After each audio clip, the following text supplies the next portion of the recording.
pense que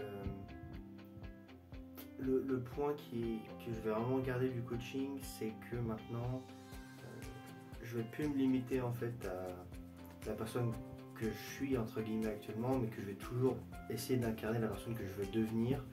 Et du coup, avoir cette faculté, c'est vraiment très puissant et ça me permet du fait d'être qui je veux, littéralement, et aussi de devenir en fait qui je veux aussi par la suite.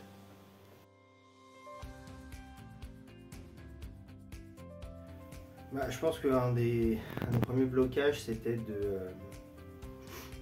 d'agir en fait comme la personne que j'étais à cette époque-là. Et ce qui est finalement qui va beaucoup freiner en fait, parce qu'on ne prend pas les bonnes décisions, parce qu'on prend les décisions de quelqu'un qui est bloqué en fait, ou qui n'est pas en fait là où on a envie d'être.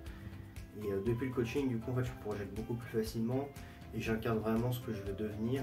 Et c'est très puissant du coup, parce que toutes les actions que je prends maintenant sont en fait dans la peau de cette personne. Et en termes de posture, de confiance en soi et de résultats, c'est complètement différent.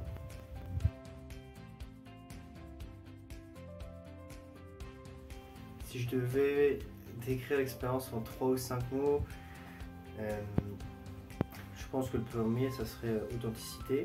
Les coachings ce sont des espaces où on échange vraiment avec beaucoup d'authenticité, beaucoup de, on est vraiment dans le réel et dans le partage émotionnel. Le deuxième point, c'est méthode aussi. On a beaucoup de méthodes que j'ai pu réutiliser qui me permettent en fait vraiment d'aller chercher des solutions pour les problèmes. Et le dernier point, je dirais, c'est vision. Parce que c'est vraiment aussi à travers les coachings que j'arrive à déconstruire des problèmes et en fait me reconstruire une vision qui me permettra d'aller chercher plus loin et aussi meilleur.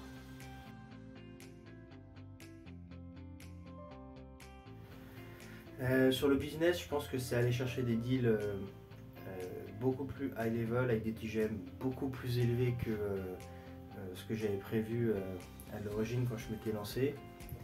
Donc déjà ça c'est un énorme succès parce que en fait tout est passé à travers un changement de posture, une façon différente de prospecter, de me sentir, d'aller à la rencontre des gens en fait. Donc c'est un exemple vraiment très concret.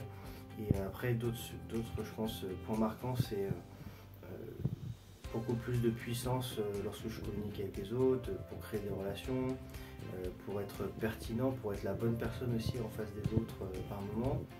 Et également sur d'autres actions comme tout ce qui a été création de contenu où je bloquais énormément, où ça s'est complètement débloqué aussi sur quelques points de coaching.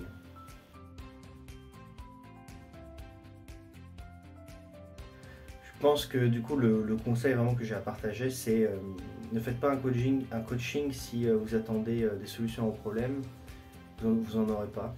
Par contre, si vous voulez des outils, des méthodes différentes pour aller tacler des problèmes plus gros en fait que ce que vous faites déjà, ou alors aller débloquer en fait aussi des comportements que vous avez, c'est la bonne opportunité.